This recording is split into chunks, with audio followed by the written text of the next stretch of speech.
안녕하세요. 오늘도 와주셔서 감사드리고요. 바로 사연을 읽어보겠습니다. 안녕하세요. 저는 70세가 넘은 한 노인입니다. 나이가 들 만큼 들고 살 만큼 살았다는 생각이 들어서인지 요즘은 참 여러 가지 생각들을 하게 되네요. 특히 나는 과연 좋은 인생은 살았는가에 대한 생각을 많이 해보고 있어요. 어렸을 때부터 지금까지 잘 기억이 나지 않는 일도 어떻게든 기억을 꺼내어 차근차근 되짚어보면서요. 그런 저에게 도움이 되는 것 중 하나가 가계부입니다. 저는 20대 때부터 70이 넘는 지금까지도 매일 잠들기 전에 그날그날의 영수증을 정리하고 가계부를 써왔어요. 이런 목적으로 썼던 건 아니고 그저 돈 한 푼이라도 아껴보려 했던 것뿐인데 이런 식으로도 도움이 될 줄이야 몰랐죠. 물론 일기처럼 세세하게 그날의 추억들을 되짚어볼 수 있는 건 아니지만 가계부가 적힌 목록과 쌓여있는 영수증 하나하나를 살펴보면서 그날은 내가 어디에 갔었고 뭘 했었고 그 풍경들은 어땠는지를 떠올려보는데 도움이 되고 있습니다. 그런데 영수증을 보면 취업들 외에 떠오르는 게 또 한 가지 있어요. 바로 1년 전에 하늘나라로 먼저 떠나버린 채 남편. 정말 착한 사람이었죠. 남편은 제가 이렇게 돈을 아껴가며 사는 걸 잘 따라줬어요. 본인이 힘들게 일해서 번 돈인 만큼 본인한테 돈을 쓰고 싶기도 했을 텐데 좋은 차 한 번 안 타보고 30년째 같은 가방이 들고 다니며 일을 한 사람이었습니다. 저도 참 무심하죠. 남편이 그런 가방을 들고 일터에 나갔을 때 사람들이 그거 보면서 흉을 많이 봤을 텐데 누군가가 남편에게 그런 소리를 할 때 남편은 그저 멋쩍은 웃음만 지었을 거려. 생각하면 참 가슴이 아파요. 그때는 왜 그런 걸 모르고 그저 돈 아끼는 데만 혈안이 돼 있었던 건지. 남편도 참 바보예요. 남들처럼 비상금도 몰래 만들어서 자기한테도 좀 쓰고 그러지. 왜 평생 저한테 적대적인 용돈만 받아 생활을 하면서 뭐가 좋다고. 그렇게 용돈 받을 때면 기분 좋아했던 건지. 그런 생각을 하면 가슴이 아프고 눈물이 나네요. 그래도 다행인 건 그렇게 아끼고 아꼈던 인구의 시간이 결국엔 땅이 되고 아파트가 되긴 하더군요. 물론 인생의 좋은 시절 다 지나고 나서야 그런 걸 가질 수 있게 된 거지만 그래도 남은 게 있다는 건 다행이에요. 정말 아파트를 얻어서 처음 입주할 때 남편과 손은 같이 부둥켜 안고 눈물을 흘렸었지요. 저희 처음 결혼할 때 신혼집은 정말 떠올리기도 싫을 만큼 열악했거든요. 도둑이 들었는데 훔쳐갈 게 없다 보니 이불 한 장만 훔쳐갔을 정도로 웃어야 할지 울어야 할지 몰랐던 그때, 그 시절이 떠오르니 눈물이 안 날 수가 없었어요. 저희는 그때 꼭 다짐했습니다. 우리 자식의 시작은 꼭 도와주도록 하자고요. 우리처럼 힘든 곳에서 시작해서 아득바득 세상이 살게 하지 말자고요. 저희 신혼집에 들어갔을 때 부모님이 조금만 도와주셨으면 하는 생각도 많이 했었거든요. 그래서 저희 남편은 정년퇴직을 한 이후에도 딱 3일만 쉰 뒤 다시 일을 구해 나갔어요. 아직 아들이 결혼을 한 상태가 아니었기 때문에 어떻게든 죽음이라도 돈을 더 모아야 한다고 생각을 했었죠. 저 역시 부업이나 이런저런 작은 수입들을 얻을 수 있는 곳에 나가 돈을 벌었고요. 그렇게 일했던 덕분에 저희는 다행스럽게도 아들 결혼 때 적당한 집 한 채를 해줄 수 있었습니다. 우리 부부의 노후 자금을 제외하고는 전부 쏟아부어서 모아뒀던 돈의 절반 이상이 사라졌지만 아들의 신혼생활이 조금이라도 여유로울 수 있다는 걸 생각하면 하나도 아깝지 않더군요. 그렇게까지 하고 나서 저희 인생에서 우리가 해야 할 임무는 이제 모두 끝났다는 생각을 했습니다. 이제는 일을 그만두고 적당히 노후 생활을 즐기다가 편안한 인생의 마무리만 하면 되겠다 싶었지요. 그럼 우리의 인생 나쁘지는 않았다는 말을 하며 눈을 감을 수 있지 않을까 싶었어요. 하지만 우리의 생각과는 달리 생각지도 못한 변수가 생기고 말더군요. 어느 날부터 남편의 조퇴가 잦아지기 시작했는데 저는 처음엔 이젠 슬슬 일 그만둘 때가 되어서 그런가 보다 하며 크게 신경을 부하지 않았다. 쓰지 않았어요. 그런데 어느 날엔가 남편의 외투에서 찢어져 있는 약봉투가 하나 발견이 됐어요. 남편에게 물어보자 남편은 그냥 별거 아니라고 살짝 감기 기운이 돌아서 감기약 한 번 지어 먹어봤다고 했는데 뭔가 수상했어요. 남편은 감기 같은 건 약으로 낫는 게 아니라며 감기로 병원 가는 걸 돈 낭비라고 생각하는 사람인데 갑자기 감기약을 먹였던 게 이상했어요. 여자의 감이라고 해야 할까요? 아니면 인생 살 만큼 선 사람의 감이라고 해야 할까요? 분명 숨기는 게 있겠다 싶었습니다. 그리고 그게 절대 작은 일은 아닐 것 같았죠. 그래서 남편이 쓰는 일기를 읽어보기로 마음먹고 남편의 일기장을 뒤적여 보았어요. 그런데 그 일기장의 내용은 이럴 수가, 이제서야 사랑하는 아내와 마음 편하게 살아갈 수 있을 것 같았는데 한평생 고생만 시켰던 아내를 행복하게 해줄 시간이 다가왔는데 어째서 하늘은 나를 데려가려고 하는가? 암이라니 말로만 들었던 암이 내 몸속에 있다는 게 실감이 나지 않는다. 나는 정말 죽는 건가? 어째서 내가 죽어야 하지? 아직 난 할 일이 남았는데 이걸 아내한테는 어떻게 말을 해야 할까? 뭐라고 말을 해야 아내는 슬퍼하지 않을 수 있을까? 점점 몸 상태가 안 좋아지는 게 느껴진다. 모래시계 같다. 그동안은 아무런 증상도 없었던 것 같았는데 갑자기 남은 인생이 사르르 빠르게 사라지는 느낌. 요즘 주태여야 하는 날이 늘고 있다. 안 되는데 아내 노후 자금을 더 마련해야 하는 듯 어떡하지? 아내에게 약봉투를 들켰다. 바보 같은 자식. 그런 걸 제때 처리 안 하고 뭐 한 거야? 감기라고 둘러대긴 했는데 아내는 의심하는 눈초리. 더 안 되는데 아직은? 말할 준비가 되지 않았는데 죽을 나를 받아 놓으니 낙엽 밟는 소리만 들어도 감회가 새롭다. 산다는 거 이렇게 신기한 일이었구나. 하루하루는 정말 다른 것이었구나. 이제 남은 나이들이 많이 남지 않았다. 누군가 나에게 죽기 전 소원을 물으면 아내가 평생 쓸 돈을 마련해 두는 것이 먼저이고 유치하지만 번듯한 차도 한번 물어봤으면 좋겠다. 아내랑 주운 차를 타고 멋진 곳을 다녀오고 싶다. 아내가 나를 한평생 후줄근한 가방만 들고 다니는 사람이 아닌 멋진 사람으로 기억할 수 있도록 남편이 쓴 일기를 읽다 보니 일기장은 한 장, 두 장 져주갔어요. 주체할 수 없이 눈물이 쏟아졌어요. 눈물이 앞을 가려 더는 글씨도 못 알아볼 정도로요. 저는 일기장을 덮은 뒤 엉엉 울었습니다. 70이 넘은 나이에 창피한 줄도 모르는 바보처럼요. 남편의 일기장에선 저에 대한 애틋한 사랑이 느껴졌어요. 그런데 저는 남편에게 무엇을 해줬는지 생각이 나지 않았습니다. 나는 그저 평생을 안겨 쓰자는 말로 목을 조르기만 하였던 게 아닐까 싶었어요. 내가 아니었다면 좀 더 행복하게도 살 수 있지 않았을까? 나는 살아가는 방법만을 제시해왔던 게 아닐까라는 생각이 들었습니다.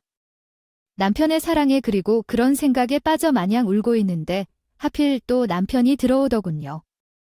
남편은 제가 남편의 일기장을 들고 우는 모습을 보자 고개를 떨궜어요. 그리고 뚝뚝 방바닥에 떨어지는 남편의 눈물 소리가 들렸어요. 여보, 치료한다는 거야? 그렇게 심한 거야? 왜 갑자기 멀쩡히 잘 살아왔잖아. 아무 이상 없었잖아. 왜 갑자기 왜 그러는 건데, 미안, 진작 잘 검사 받아 보러 다니고 그랬어야 했는데. 아, 그러지 못했네. 미안. 아니야, 치료 받아보자. 좋은 병원 가봤어. 방법이 있을 거야. 응, 돈 우리만 많이 모아놨잖아. 그래도 이미 사기가 넘어서 치료가 어렵다 해 아우내고 세가도 똑같다더라.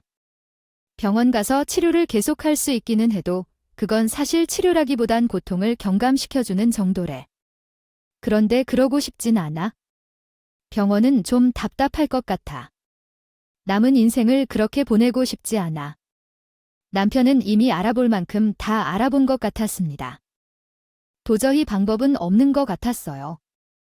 저희는 그날 그저 부둥켜 안고 울었습니다. 다음 날 저희 부부는 차를 사러 갔어요. 남편이 적은 소원 중 하나인 좋은 차를 사러 갔어요. 남아있는 일생 죽음이라도 더 바라는 것은 이뤄주고 싶었어요. 처음 매장에 들어가서 가격을 들었을 땐 깜짝 놀랐지만 죽음 앞에 돈이라는 건 한낱 중이장에 불과하기에 고민하지 않고 바로 구매해버렸어요. 남편의 표정은 참 밝아 보였습니다. 죽음을 앞둔 사람이라고는 전혀 생각이 들지 않을 정도로요. 그래서 한동안은 그 차를 타고 여기저기 여행을 다녔어요. 죽음은 전혀 상관이 없는 것처럼 평생 이렇게 살 것처럼요. 참 묘하더군요. 인생의 끝을 앞두고 나서야 행복을 알게 된다는 거, 그런데 또 마냥 행복할 수만은 없다는 거, 그 시간은 4개월에 채 넘지 못했어요. 남편은 결국 세상을 떠나게 됐죠. 남편은 눈을 감기 전 저에게 먼저 가서 준비 다 해놓을 테니 저는 천천히 오라고 하더군요. 오랜 세월 함께 했으니까 혼자서 좀 더 삶을 즐겨보다가 오라고 하고 어떻게 살아왔었는지 이야기해달라고요. 그런 남편의 전선을 웃으면서 보내줬어요. 나이가 들어서였을까요? 4개월 동안 그런 시간을 보내면서 생각과 마음 정리를 많이 했었을까요? 남편의 죽음 앞에서도 많이 초연해질 수 있었습니다. 그랬던 것도 남편이 여러모로 배려를 해줬던 덕분이겠죠. 그리고 다신 못 볼 사람이 아니었으니까 제가 곧 따라가서 만나면 되니까요. 남편이 떠난 뒤 저는 혼자서도 열심히 살았어요. 가계부를 쓰는 건 중단하고 그저 마음 편하게 살기 시작했어요. 혼자서 여러 취미를 가져보기도 하고 평생 먹어보지 못했던 맛있는 걸 먹어보기도 하고 했죠. 남편의 빈자리를 느끼지 않고 보내기 위해 저는 정말 즐겁게 살았어요. 그런데 그런 저에게 남편의 빈자리를 가장 크게 느끼게 만든 사람이 한 명 있었어요. 그건 바로 아들과 결혼한 며느리였죠. 며느리는 남편의 장례를 치르고 난 지 일주일도 되지 않아 찾아와서는 차에 대한 이야기를 하더군요. 어머님, 차 그거 많이 비싸셨죠? 그런 비싼 차를 그냥 놀게 되면 좀 아깝지 않을까요? 그거 저희 남편 있으면 참 좋을 것 같은데. 아버님도 그런 걸 생각하셔서 일부러 비싼 차를 사셨던 것도 같고요. 이런 소리를 하는데, 뭐라고 해야 할까요? 완전히 틀린 말은 아닌데 뭔가 마음을 불편하게 하는, 꼽게 하는 남편 떠나보낸 지 일주일도 안 된 사람에게 와서 저런 말을 하니 참 마음이 그렇더군요. 거기다 며느리는 차에서만 그치지도 않았어요. 어머님, 아버님, 짐은 다 정리하셨어요. 물건도 빨리 정리하셔야 어머님도 마음 정리하기가 편하잖아요. 괜히 자꾸 생각나서 슬퍼지면 어떻게 해요? 제가 좀 도와드릴까요? 그 청소기, 그거 안 쓰시면 저희가 가져가도 돼요. 요즘 이런 거 버리는 데에도 돈이 드니까 괜히 돈 쓰지 마시고 저희가 쓸게요. 이러지를 않아 어머님 혼자 사시기엔 집이 너무 크지 않으세요? 집이 너무 크면 외로움을 쉽게 느낀다고 하더라고요. 짐 좀 정리하시고 지금 작은 데로 가셔도 좋지 않을까요? 버리고 버리시고 집도 좀 정리하세요. 오래된 것들 집에 두면 너무 늙은 사람이 사는 집 같아서 좀 그래요. 이러지르란 너 차라리 직설적으로 말을 하면 저도 그냥 대놓고 화를 내면 될 텐데. 말은 저를 위하는 척하니까 열만 받고 차마 화는 내지 못하겠더군요.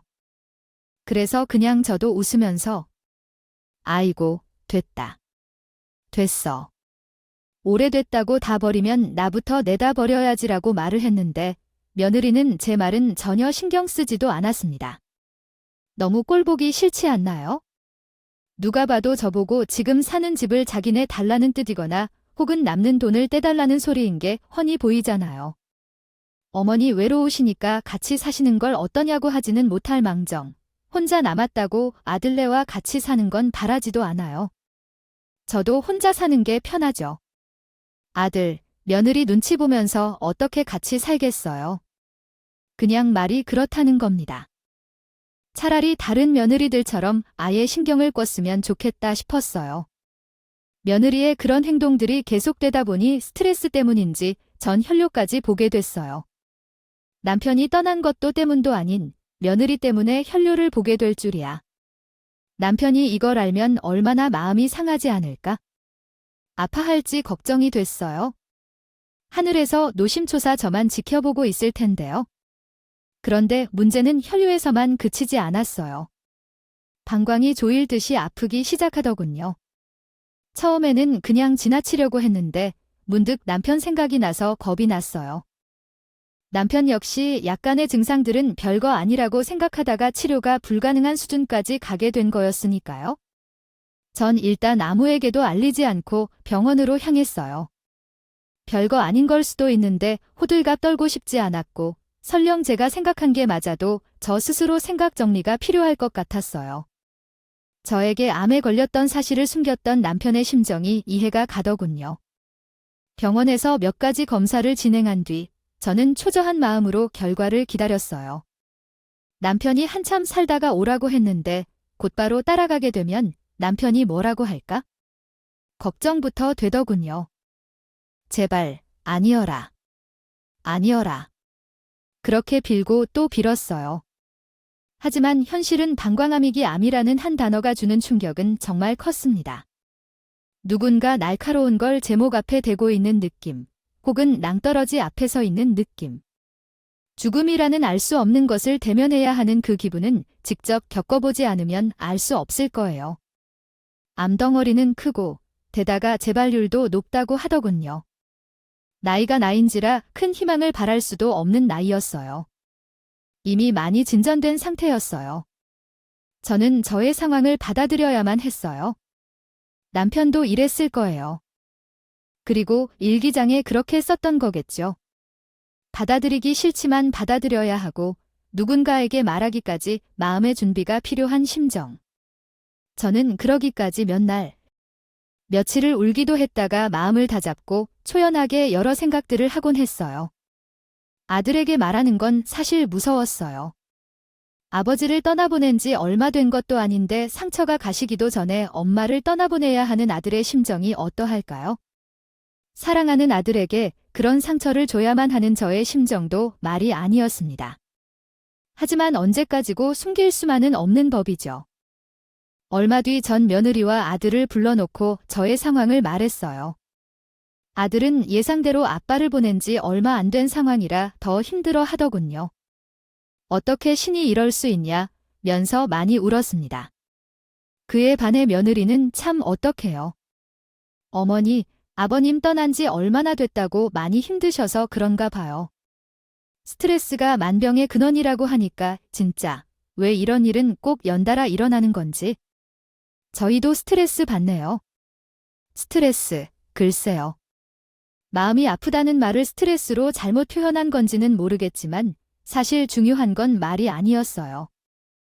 애써 심각한 척 인상을 쓰고 걱정스러운 표정을 하고는 있지만 사실 아무 감정의 동요도 없는 골돌이 머리만 굴리는 게 너무 훤히 보였어요.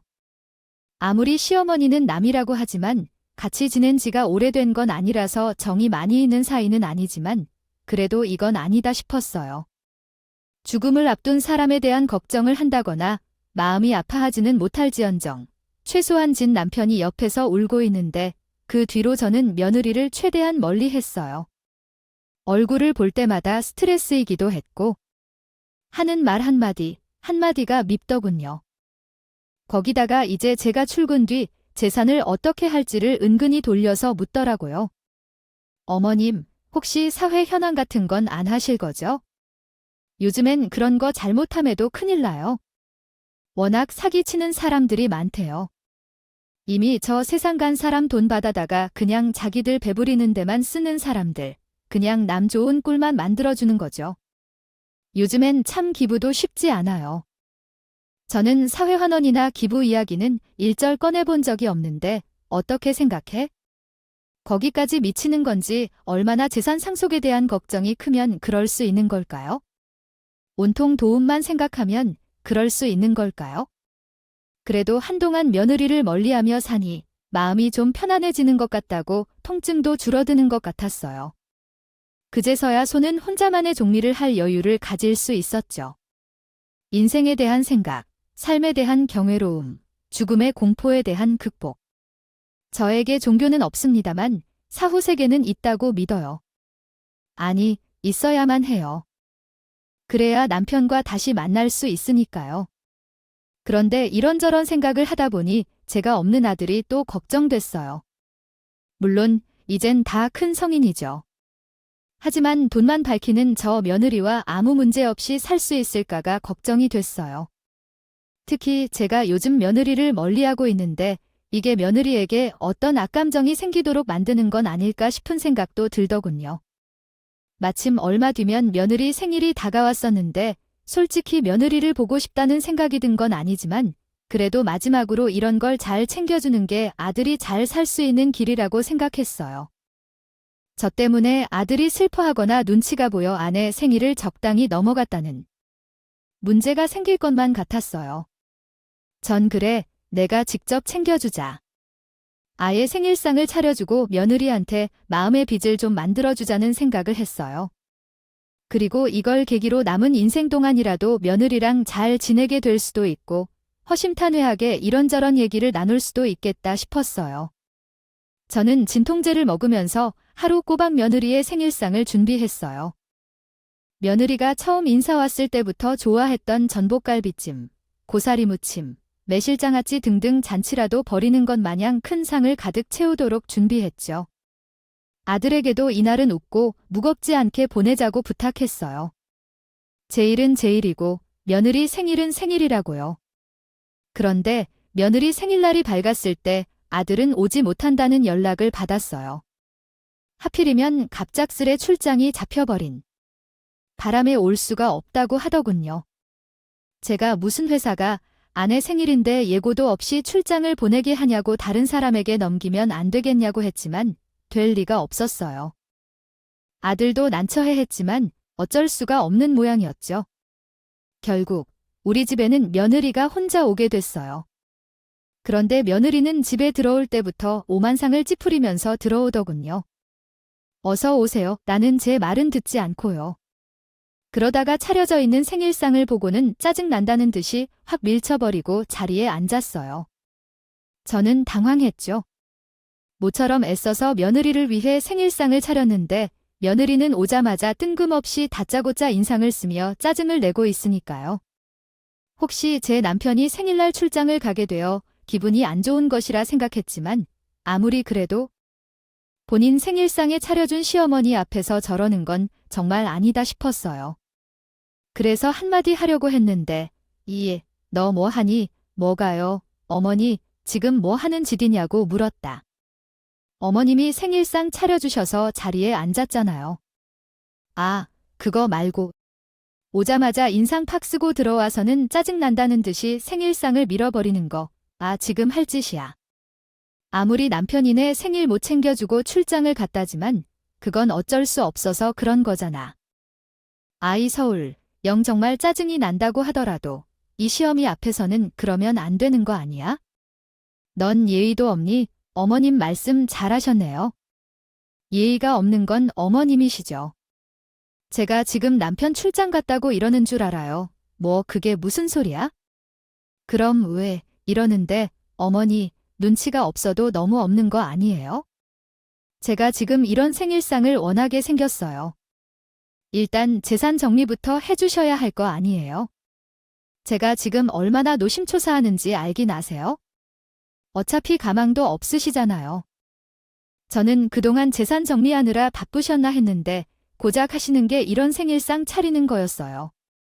저한테 정말 뭔가 해주시고 싶으면 빨리 저 세상 가서 유산이나 주고 가세요. 산 사람이 중요한 거 아니에요? 남은 사람들을 생각하셔야죠. 생일상은 유치하게 무슨 생일상이에요? 애도 아니고 뭐 아들한테 잘 보이려고 괜히 오버하신 거 아니에요? 생각을 해보시라고요. 지금 제가 이런 밥이 넘어갈 것 같아요. 이런 거 만들 시간에 다른 것부터 정리를 좀 하세요. 며느리의 말은 그야말로 가관이었습니다. 다다다 쏘아내는데 기가 막혀서 말이 안 나오더군요. 아무리 돈을 밝히고 재산 분할에만 관심이 있어도 어떻게 죽음을 앞둔 시어머니한테 저렇게 말할 수가 있을까요? 그런데 며느리는 거기서 끝나지 않았어요. 뭔가 분이 사라지지 않는 건지 제가 말릴 틈도 없이 상에 차려진 음식들을 개수대에 가져가서 싹 다 버려버린 뒤에 손만 털고 바로 집을 나가 버리더라고요. 정말 제 몸 안에 있는 암덩어리보다도 며느리가 더 무섭다는 생각까지 들었어요. 도대체 언제부터였을까? 뭐가 문제였을까? 사람을 잘못 봐도 한참 잘못 봤었구나 싶었어요. 생각해보니 남편이 떠나고부터 며느리는 은근슬쩍 재산에 대한 이야기를 계속 꺼내긴 했었죠. 그걸 제가 무시하고 정리를 해주지 않았던 것이 쌓여왔던 걸까요? 남편의 유산은 일단 제가 다 가진 상태였으니까 아들에게 하나도 가지 않았던 게 마음이 많이 쌓였던 것일까요? 저는 며느리를 어떻게든 이해해보려 했지만 도저히 이해가 가지 않았어요. 아무리 그래도 그렇지 어떻게 저렇게 행동을 할 수가 없고 어떻게 저렇게 사고가 흘러갈 수 있는 걸까요? 제가 이 상황에 병원에 가서 누워있으면 며느리는 더 일을 갈 것 같았어요. 이 상황에 놓이고 보니 차라리 남편이 있는 곳을 빨리 가는 게 나을 것 같다 싶기까지 했더군요. 저는 또다시 혈류를 받습니다. 조금 가라앉는 것 같았던 통증도 다시 느껴지더군요. 내일 다시 병원에 가봐야 하나 싶었어요. 그런데 다음날 이른 아침에 병원에서 먼저 연락이 걸렸어요. 수술날이 앞당겨지기라도 했나 싶어요. 긴 숨을 한 번 내쉬고 받았어요. 여보세요. 아, 윤수님, 환자님 맞으시죠? 저희 병원인데요.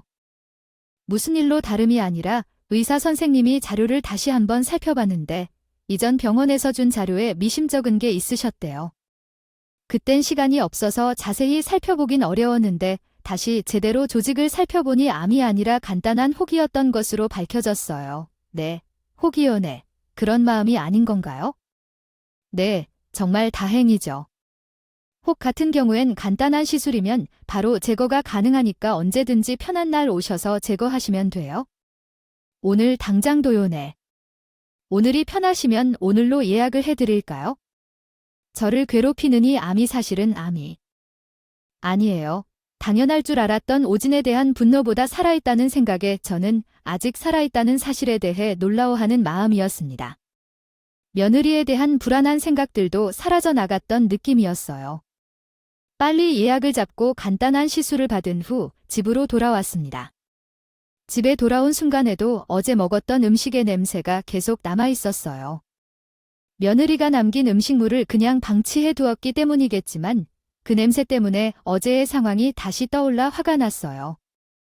다시 생각해보니 어제는 제가 너무 혼란스러웠고 죽음이 다가온다고 생각하며 며느리의 행동을 바라보느라 정신없이 지내서였죠. 지금은 이미 나았으니 화가 더해진 것 같았습니다. 급히 아들에게 연락해 집으로 오라고 했습니다. 한 이야기를 하고 싶은 거니까 지금 당장 와라고요. 잠시 뒤 아들과 며느리가 저희 집에 왔는데 며느리는 어제 하는 표정이 사뭇 다르더군요. 아마 어제 자기가 그렇게 난리를 치고 갔으니 제가 재산 분할을 해줄 거라고 생각하고 왔던 거겠죠. 그 모습을 보니 부하가 치밀어 올라서 집 안으로 들어오지 못하게 했습니다. 신발 벗을 일 없다. 아, 거기에 있어. 왜 그러세요? 어머니, 무슨 일 있으세요? 들어오지 말라고. 아, 그리고 이거나 봐라. 전 오전에 받았던 검진 결과서를 며느리 얼굴에 던져줬어요. 아, 어떡하니? 이제 재산 분할해줄 일이 없는데 유산 탐내는 내가 하도 무서워서. 아, 암도 싹 달아나 버렸다. 네. 아니 이게 암이 아니라 호흡, 엄마. 암이 아니라 혹이라고. 그럼 큰 문제가 아닌 거야, 응. 이미 병원에서 치료 다 받고 왔다. 조그마한 정만 취하면 싹 날 거래? 정말 다행이다. 그래, 내가 그럴 줄 알았다니까. 말이 안 되잖아.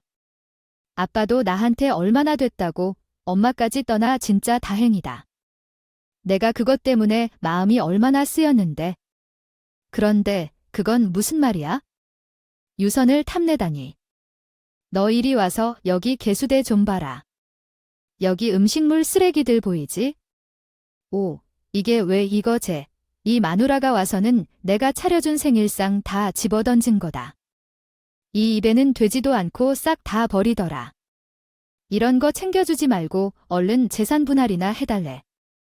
갈 사람은 빨리 가고 살 사람은 살아야 하는 거 아니냐고. 이게 며느리가 죽음을 앞둔 시어미한테 할 말이니? 그래, 돈이 탐낼 수는 있어? 거기까진 이해할 순 있는데 그래도 사람이 도리라는 게 있는 거지? 어떻게 그런 식으로 말을 할 수가 있니? 뭐라고, 그 정말이야? 당신, 당신이 말해봐. 지금 우리 엄마가 한 말이 사실이야 아니, 그게 무슨 소리야? 내가 언제 시댁 재산 탐내는 거 봤어? 어머니, 저한테 무서운 한 거 있으세요? 왜 하지도 않은 말을 했다고 거짓말을 하세요? 저 진짜 너무 속상하고 억울해요. 개수대에 일생일상 버린 건 어머님이시잖아요. 제가 음식이 좀 상한 것 같다고 하니까 기분 나쁘다고 다 갖다 버린다면서 버리셨잖아요. 제가 일부러 이한테는 말을 안 했는데 어떻게 그걸 제가 버렸다고 할 수가 있으세요? 아, 그래, 내가 갖다 버리고 내가 지금 거짓말을 하는 거라고. 역시 꼬리가 어깨 달린 구미호구나. 넌 나를 뒷방 늙은이 노인네로 봤는데 나도 내 머리 꼭대기에 있는 사람이야. 내가 이럴 줄 알았고 내 친구한테 녹음하는 걸 배워놨지? 내가 한 말들 싹 다 녹음됐다고. 제가 며느리를 향해 녹음한 걸 들려주겠다고 큰 소리쳤다. 며느리는 제가 하는 말이 거짓말인 줄 알았나 봐요. 녹음된 거 있지도 않으면서 빈말하고 공연부를 한다며 비웃는 겁니다. 사실 제가 그동안엔 스마트폰을 쓰지 않았거든요. 애쓰지 않은 것보다 쓰지 못했던 거죠. 누가 가르쳐주지도 않을 뿐더러 핸드폰은 전화만 잘 되면 된다는 생각에 딱히 스마트폰에 대한 큰 필요성을 느끼지 않았는데 남편이 저 세상 가면서 제가 취미 활동을 했다고 했잖아요. 취미로 문화센터에 다녔는데 문화센터에서 스마트폰 교육 강좌가 있어 그걸 듣고 스마트폰 가지고 노는 재미에 푹 빠져 있었거든요. 그리고 같이 강좌를 듣는 동년배 친구로부터 녹음기에 대한 중요성을 듣게 되었어요. 친구가 본인 며느리한테 구박을 받은 적이 있었는데 그걸 다 녹음해 놓으면서 아주 유용한 증거를 썼다고 하더라고요. 그러면서 저한테도 항시 녹음은 잘 써먹어야 된다고 했었는데 그날 제가 며느리 오기 바로 직전에 녹음기를 켜두었는데 딱 그날 그런 일이 발생한 거죠. 저는 아주 기다렸단 듯이 보란 듯이 녹음된 파일을 재생했고 거기서 페류나처럼 떠드는 며느리의 목소리를 아들도 듣게 되었어요. 아들은 믿을 수 없다는 얼굴을 했고 며느리는 눈이 2배로 커져서요. 계속 팔만 휘저으며 뭔가 잘못된 거라고 하더군요. 사과는커녕 제 변명하기 바쁜 그런 며느리가 너무 괘씸해. 며느리가 버린 음식물을 봉투에 담아 며느리 면상이 아주 강속구로 던져버렸어요. 봉투가 터지면서 며느리는 온통 음식물 범벅이 됐죠. 그런데 며느리는 아무 대응도 안 하더군요. 그저 제 진단서만 보면서 이럴 리가 없는데 이게 아닌데 지런 소리만 중얼거리고 있었습니다. 참, 정신 나가도 단단히 나갔다 싶었어요. 당신 지금 뭘 하고 있어? 얼른 죄송하다고 사과 못해? 아, 그래. 죄송합니다. 어머님. 그게요. 사과는 됐으니까 얼른 그 음식물들 싸들고 나가. 학골도 보기 싫으니까 며느리는 초점이 없는 눈으로 함경이를 쳐다봤어요. 음식물을 대충 주워 담더니 허겁지겁 집을 떠나버리더군요. 아들은 자기가 사람을 잘못 봐서 엄마 마음 고생하게 했다고 정말 미안하다고 하고는 며느리를 따라갔어요. 둘이 집을 떠나고 나서 이제야 암덩어리가 싹 가신 것 같더군요. 사실 애초에 암덩어리는 없기도 했지만요. 그 후 아들은 며느리와 이혼을 하기로 했어요. 시댁 재산만 밝히는 진짜 속내를 알아버렸다며 도저히 앞으로 계속 같이 살아갈 자신이 없었다고 하더군요. 그리고 그건 엄마한테도 못할 짓이라면서요. 며느리는 아들한테 제발 이혼은 하지 말아달라고 싹싹 빌었대요. 제발 살려만 달라고, 앞으로 이런 일 절대 없게 하겠다고. 아니 그냥 시어머니 모시고 살자고, 자기가 수발 다 될 테니 이혼만은 하지 말아달라고 묘에 잘난 며느리가 왜 그러나 싶었는데 아들한테 들어보니 며느리 집 상황이 참 처참하게 그저 없더군요.